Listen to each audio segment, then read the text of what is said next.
Welcome back, everyone, to Echoes of Ihsan. Today, we're going to do another deep dive into the wisdom of Islamic traditions. And today, we're going right into the heart of Eid al-Adha. Specifically, we'll be talking about the timing of sacrifice. And, the source material we'll be using today is Sahih Bukhari Hadith, Book 68, Al-Adha, Festival, Sacrifice. Doing the rituals is one thing, but what always gets me is, like, the deeper meaning. Like Yeah. what's really going on here? Oh, yeah, for sure. Sometimes it's those little details where you really, discover the essence of a practice. And with sacrifice during Eid al-Adha, the timing itself has a really profound spiritual So it's message. not just about like doing the sacrifice, but like the order of everything that's happening. Exactly. So Book 68 of Sahih Bukhari, it emphasizes like over and over again through a bunch of different narrations that it's super important to do the Eid prayer before the sacrifice. And the sequence, it's not just random. It points to something really fundamental in Islam, Hmm. putting our connection with Allah above everything else. Hmm. So even when we're doing this physical sacrifice, the spiritual side of things, it comes first. Right. It's about recognizing that all our worldly actions, even if we're doing them with, the best intentions, they should always come from that relationship with the divine. I see. So by praying first, we're kind of like aligning ourselves, right, with divine guidance before we go ahead with the sacrifice. Yeah, you got it. And Hadith 453, it kind of lays this out in a really clear way. So the Prophet Muhammad, peace be upon him, he compared sacrificing before the prayer to just giving meat to your family. It's not considered a true nusak, which, that word, it specifically means the sacrifice that's ordained by Allah. It's Yeah. different from just like regular slaughtering. Oh, okay. So like there's a difference between just providing food and doing this act of worship, something with real spiritual meaning. Exactly. It's about like what's in your heart when you're doing it? Like imagine you're giving a gift to someone you really respect. You wouldn't just like toss it at them. You'd want to, find the right time, the right way to do it, make sure it shows how you really feel. Yeah, that's a good point. So even when we're doing the sacrifice, it's a way to show uh, our devotion and reverence towards Allah. Right. It's recognizing how sacred this is and making sure that everything we do reflects that intention to be closer to him. Yeah, I remember reading about Abu Burda. I think he accidentally did the sacrifice before the prayer. What happened there? Oh, yeah, that's a great story. It's in Hadith 453. So Abu Burda, when he realized what he did, he, went to the Prophet for guidance. Mm. And the Prophet, so, he was known for being incredibly compassionate. So he said it was okay for Abu Burda to do a replacement sacrifice. But I'm guessing there was some kind of condition, right? Yeah, exactly. The Prophet made it really clear. This replacement, it was only okay for Abu Burda. For anyone else, it wouldn't count as a valid sacrifice. So it really shows you how important the order is, but also, how Islam has this flexibility and understanding built in. It's kind of like those traffic laws, right? Where ambulances, they can bend the rules sometimes. The rules are still there, but they're exceptions when you really need them. Yeah, that's a perfect analogy. It's that balance. You got to stick to the principles, but you also got to be sensitive to what's going on with people, right? Rules are meant to guide us, not make things harder. So a replacement was okay for Abu Burda, but the rule is still sacrifice after the prayer, like it says in a bunch of other hadiths, right? Yep, exactly. You see it again and again in Hadiths 454, 457, 463, 468, 469, and 470. They're all about that established order. But wait, there's another exception, right? In Hadith 457, there was this guy who asked the Prophet if he could sacrifice early because his neighbors really needed the meat. Mm. And the Prophet said, okay. Yeah, that's right. And it doesn't actually say if that was, a general rule or just for him, but it really shows you the Prophet's compassion. It's like he's always showing us, how to stick to those core principles, but also, like, be real about what people are going through. Exactly. Islam isn't rigid. It's supposed to bring ease and balance to our lives. Oh, one thing that stood out to me in Hadith 458. So in the middle of all this stuff about the rules of sacrifice, the Prophet suddenly says that uh, life, property, and honor are sacred on the day of Nar. Oh, yeah. Powerful stuff. It's like he's reminding everyone. Even when we're celebrating, we can't forget about those basic values that make a good and fair society. Yeah, it's like true piety. It's not just about the rituals, right? It's about how we treat each other, especially during these special occasions. Totally. Unity and respect within the Muslim community, especially when everyone's feeling, excited and happy. It's a nice reminder that celebrating shouldn't mean that we forget about other people's well-being or dignity. Right. And speaking of setting a good example, we see the Prophet himself doing the sacrifice in Hadiths 460 and 465. He wasn't just talking about it, he was, showing everyone how it's done. Humility and piety in action. Leading by example. That's so And cool. there's so much meaning even in the little things. He mentioned Allah's name, said the takbir, put his foot on the sides of the rams while sacrificing. I was wondering about that. Even the way he put his foot is mentioned. Yeah. There's got to be something to that, right? It's crazy how every detail of this is so full of meaning. So some scholars, they think it was just practical, keeping things steady, making sure the sacrifice is quick and, humane. But others, they see it as a symbol, control, submission to Allah's will. Yeah, that's what's so cool about these traditions. Even a tiny detail can have, like, multiple layers of meaning. Exactly. It reminds us that even simple actions, when we do them with intention, with awareness, they can become acts of worship. So what about the meat after the sacrifice? I think there were some guidelines about that too, right? Yeah, you're right. So Hadith 476 talks about that. The Prophet initially advised everyone to eat the meat within 3 days. But then something changed, didn't it? You got it. So the next year, the Prophet said it was okay to store the meat because people were going through some tough times. It shows how Islam is flexible and compassionate. Rules are important, but so is understanding people's needs. It's not about blindly following rules, but about adapting to what's going on in the world while still, holding on to those core values of compassion and justice. Exactly. And in Hadith 477, you see how this played out in the Prophet's own home.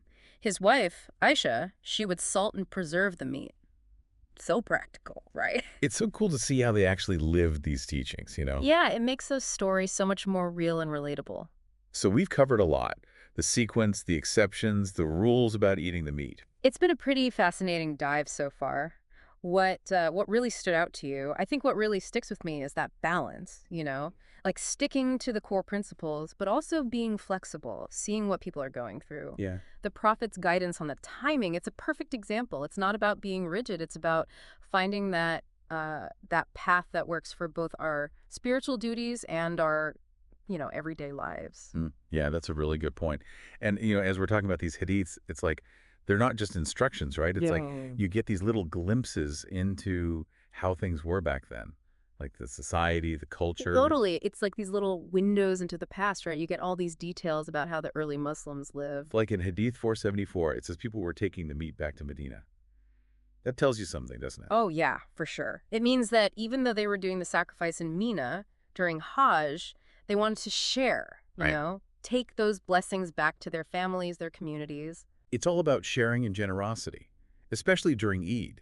It wasn't just about, like, checking off a box. It was about spreading that spirit of Eid al-Adha, even to people who weren't there. Exactly. It says a lot about how close they were, how connected, and how committed they were to sharing those blessings. And it also makes you think, right, like, travel back then between cities.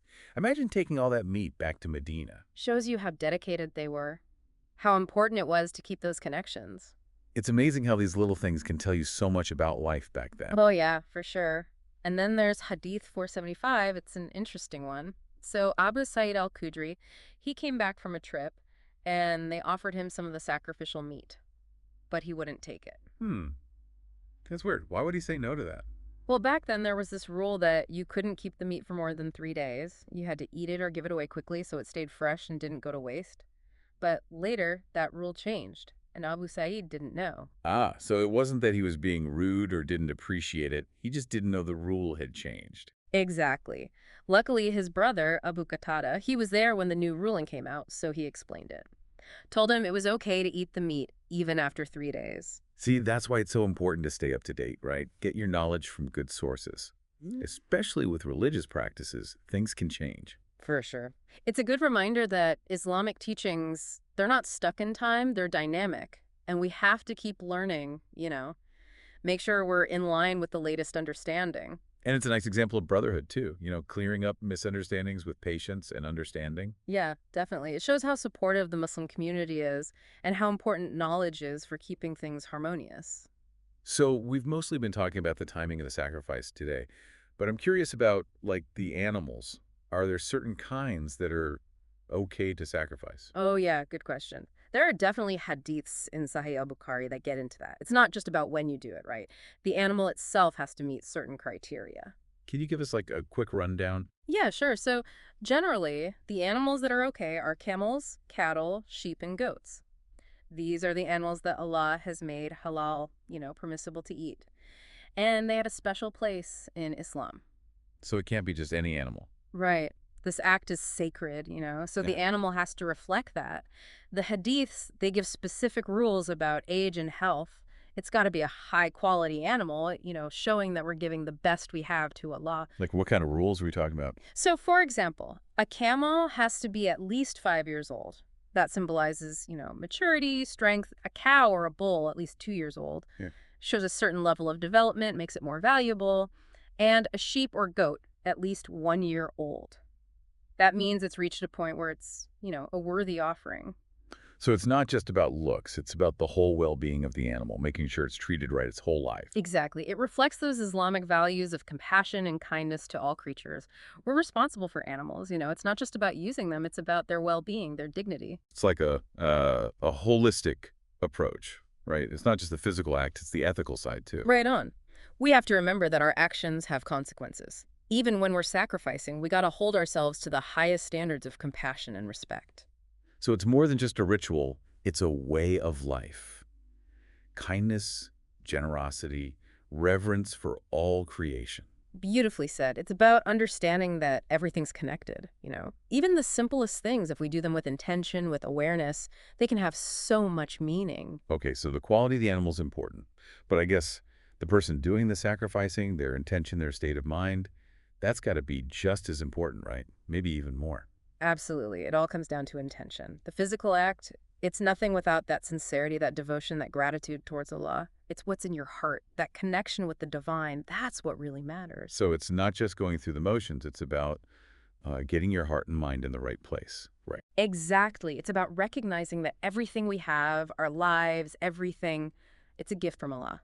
And true happiness, true fulfillment that comes from surrendering to his will, seeking his pleasure. It's like shifting your perspective, right? Yeah. From thinking you deserve things to feeling grateful and humble. Exactly. It's acknowledging that we're just vessels, we're entrusted with these blessings. True wealth is that connection with the divine. This has been so eye-opening. We've really gone deep into this tradition. It's been a really enriching exploration. I'm glad we could bring these often overlooked aspects to light. So what else did you find in Book 68 that could, help us understand this even better? Okay, there's one more hadith. I think this one will really resonate with our listeners. Hadith 478, it talks about not fasting on the day of Eid al-Adha. Oh, interesting. I know you can't fast on Eid al-Fit, but I never thought about why it's the same for Eid al-Adha. It's a beautiful idea, but people don't always think about it. See, Eid al-Adha, it's a day for celebration, for feasting, a time to, enjoy the blessings of Allah and share them. It's a day to break our fasts, literally and figuratively, to be thankful for all that he gives us. So it's about embracing the joy, right? Recognizing the abundance, sharing it with everyone, celebrating life and all the good things Allah gives us. Exactly. It's a good reminder that Islam isn't just about rules and restrictions, like people sometimes think. It's about finding joy in our worship, celebrating life, appreciating what Allah has given us. True piety, it's about both those things, the reflection and the celebration. That's such a nice way to think about it. It really completes the picture. But before we get too caught up in the celebrating, I was thinking, we've been talking about the Prophet Muhammad's teachings and what he did, but what about his companions, the early Muslims? How do they do things? Oh, that's a great question. There are actually a bunch of hadiths that talk about what the companions did, how they put those teachings into practice. Oh, cool. Could you tell us about that? I'd love to know how they lived these traditions. Sure. So, for example, Hadith 479 mentions Umar bin al-Khattab, the second caliph. He was known for being, really just and pious. He would lead the Eid prayer and give a sermon, reminding people that they couldn't fast on Eid. So it sounds like they really followed the Prophet's teachings closely, making sure everyone knew how to do things right. They understood how important it was to carry on that legacy. Oh, yeah, absolutely. And it wasn't just blindly following rules. They understood why these teachings were important, and they lived them. They were examples for everyone else. And in the same hadith, it talks about Uthman bin Affan, the third caliph. He was known for being gentle and generous. If Eid fell on a Friday, He would give people the option to stay for the Friday prayer or go home if they needed to. He understood that people had families, other things to do. Exactly. It shows how they balance their religious duties with, real life. It's that mix of flexibility and commitment. Yeah. True piety is about finding a path that works for both your spiritual side and your worldly responsibilities. It's amazing how they handled all that with such wisdom and compassion. They really lived what Islam is all about. For sure. And then we have Ali bin Abi Talib, the fourth caliph. He was known for his courage and his way with words. In Hadith 479, it says, he reminded people about the Prophet's instruction not to eat the meat for more than 3 days, making sure everyone knew the rules. So they really kept emphasizing the Prophet's teachings, generation after generation. It wasn't just about receiving the knowledge, it was about keeping it alive, passing it on. Exactly. It shows how important continuity is. Preserving these traditions, the companions and the people who came after them, they made sure the Prophet's message was understood. It's a chain that goes all the way to us. It reminds us that we have a responsibility too, right? To keep this going, to learn from them, to make sure these beautiful traditions stay alive. We're not just individuals, we're part of this chain. We have to protect and share the beauty and wisdom of Islam. Couldn't agree more.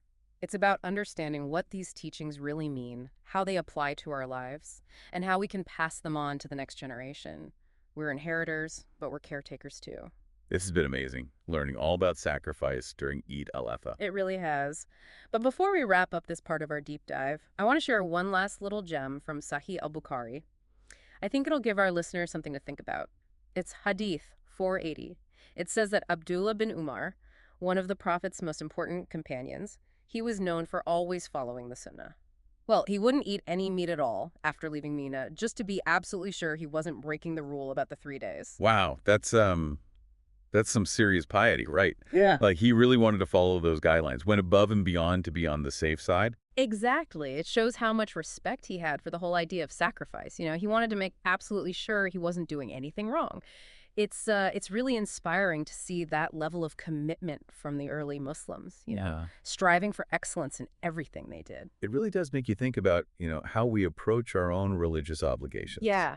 It's a good reminder that sometimes pushing ourselves a little bit, going that extra mile in our practice, it can be a powerful way to show our faith. It's about recognizing that every action, even the small ones, they can be a chance to get closer to Allah, to improve ourselves. This whole conversation has been incredible. Yeah. Learning about all these details of sacrifice during Eid al-Adha, the timing, the ritual, the history. But, there's one question that keeps coming back to me. Why is sacrifice so important? Like, what's the real point of it? Why has it been such a big part of Eid al-Adha for so long? That's a deep question. And it takes us to the core of this tradition. The sacrifice we make during Eid al-Adha, it's about remembering the incredible test of faith that Prophet Ibrahim went through.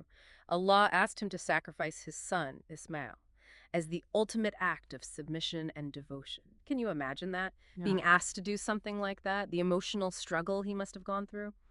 It's a story that, it goes beyond any one religion. It's about that unwavering faith, the obedience of a father who's willing to do anything for God.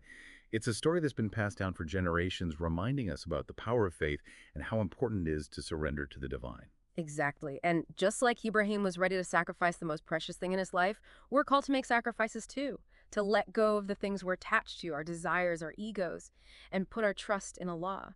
True fulfillment, it doesn't come from holding on to things or chasing after what we want. It comes from surrendering to something bigger than ourselves. So it's not just about, the actual animal, right? It's about living that spirit of sacrifice every day. Yeah. Letting go of things, even if they're hard to let go of, to grow spiritually, to get closer to Allah. Yeah. It's realizing that everything we have is from Allah. And true contentment, it comes from using those gifts in a way that pleases Him, putting our relationship with Him first. Understanding that real wealth isn't about what we own, it's about the purity of our hearts, the strength of our faith. That really adds another layer to Eid al-Adha, doesn't it?